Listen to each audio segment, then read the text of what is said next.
കൊല്ലം പാവുമ്പയിൽ ആൺ സുഹൃത്തിനൊപ്പം മകൾ പോയതിൽ മനം നൊന്ത് മാതാപിതാക്കൾ ജീവനൊടുക്കി. സൈനികരായ ഉണ്ണികൃഷ്ണൻ പിള്ള, ഭാര്യ ബിന്ദു എന്നിവരാണ് മരിച്ചത്.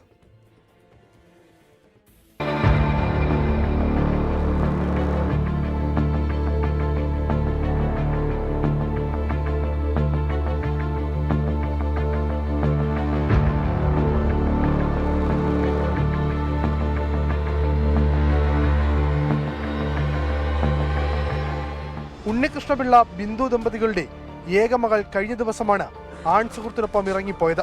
ഇതിന്റെ മനോവിഷമത്തിലായിരുന്നു ഇരുവരും അമിതമായി ഗുളിക കഴിച്ച് ആത്മഹത്യക്ക് ശ്രമിച്ചത്. ബിന്ദു തൽക്ഷണം മരിച്ചു. കൊല്ലത്തെ സ്വകാര്യ ആശുപത്രിയിൽ ചികിത്സയിലിരിക്കെയാണ് ഉണ്ണികൃഷ്ണപിള്ളയും മരിച്ചത്. ഇവർ കഴിച്ചുകൊണ്ടിരുന്ന മെഡിസിൻ എല്ലാം കൂടെ ഒന്നിച്ച് വാരി കഴിച്ചു. അങ്ങനെയാണ് ഭാര്യയും ഭർത്താവും. ഭാര്യ കൊണ്ടുപോകുമ്പോഴേ മരിച്ചു. കരുനാഗപ്പള്ളി ഗവൺമെൻറ് ആശുപത്രിയിൽ എത്രത്തേക്ക് മരിച്ചുപോയി.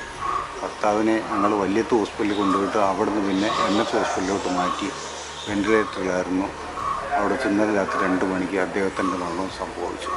മകൾ പോയതിനുള്ള വിഷമമാണ് ജീവനെടുക്കാൻ കാരണമെന്ന് ആത്മഹത്യാക്കുറിപ്പിൽ രേഖപ്പെടുത്തിയിട്ടുണ്ട്.